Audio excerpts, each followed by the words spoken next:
I'm Ryan Szymanski, curator for Battleship, New Jersey Museum and Memorial. Today, we're going to talk about the complicated history of beards in the Navy. In the 1700s, when the Continental Navy, forerunner to the United States Navy, was founded, beards were not common. That's not because they weren't allowed or were against regulations. It just wasn't common practice to not be clean shaven at that time period.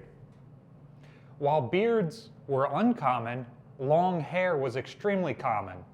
In fact, the story goes that American sailors, following the tradition of British sailors, would dip the ends of their ponytails in tar to help keep all their hair together and away from their face.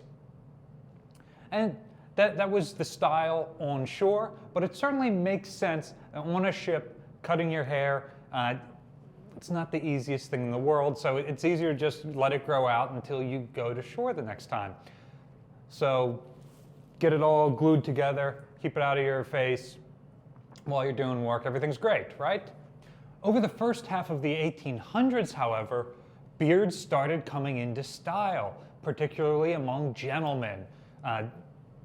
We're getting towards the Civil War here. You know, the Civil War features some of our most epic American warrior beards. So during this whole time period, they're becoming progressively more common. So in the 1840s and 50s, you start to see the first regulations on facial hair.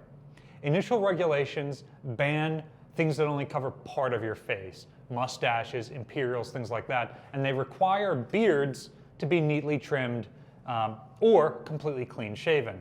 So they're fine if you're wearing everything. They're fine if you've got nothing. They don't want any other stuff. But the guidance on what constitutes a well-groomed beard was lacking. So really, if you had a beard, it was pretty untouchable. So obviously, epic facial hair was the norm through the later part of the 1800s. And again, it was in style outside of the Navy, and so it ends up being allowed within the Navy as well. And so you see famous naval personalities of this period oftentimes have really epic facial hair that match what their generals on land are able to do as well. Starting in the 1880s, regulations required sailors to keep their hairs short, neat, and trimmed. By the World Wars, beards were not allowed. However, oftentimes soldiers in combat zones, for example, sailors on submarines, which had restricted amounts of water on board, oftentimes were able to grow beards, at least for the duration of combat patrols. Sometimes commanding officers would even loosen restrictions to allow for certain facial hair growing competitions, whether it be beards or mustaches or something else like that, which would be judged by your peers. Throughout the Vietnam War period, soldiers drafted into the Navy and other branches of the military could easily be distinguished from civilians because their facial hair was no longer the standard that you would see elsewhere. This allowed for discrimination, and so you start to see base exchanges selling large numbers of wigs so that sailors on liberty could disguise themselves in the longer-haired style of the day. Interest in military service during this period obviously started to go down at exactly the same time as the military switched to an all-volunteer force. And so in the early 70s, when Admiral Zumwalt became CNO, he started to loosen uniform restrictions, including grooming standards, which would allow sideburns, mustaches, beards, and longer hair to all come back into the military. The restriction on beards that exists today only dates back to 1984. So for a period of time, battleship sailors on New Jersey were able to grow beards. The major change that forces the modern Navy to not have beards by and large is the adoption of modern firefighting equipment such as the OBA. It's critical that the OBA gets a good seal around your face.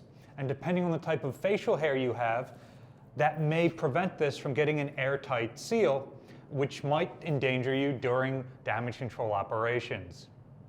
However, even today, sailors are allowed to wear beards. For example, special forces on deployment are able to wear beards. This allows them to blend in with the locals more, and they may have limited access to resources allowing them to shave.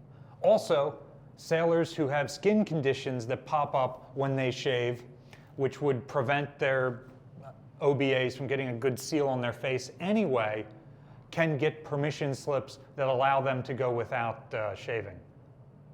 I would not be surprised if over the next couple of years, as beards are back in style and the types of masks often worn now are a hood type as opposed to a rubber gasket sealed face type, that we won't see the restrictions loosen again. The Navy is certainly thousands of members below in its recruiting attempts in recent years.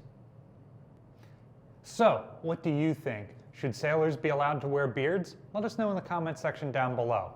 If there's a safety reason why you can't have a beard, it certainly makes sense. But otherwise, I don't see a reason why service members shouldn't be allowed to grow them. Battleship New Jersey receives operating support from the New Jersey Department of State, also from a number of other businesses and private individuals like yourselves. We really appreciate your support. There's a link in the description below if you'd like to donate to support the museum.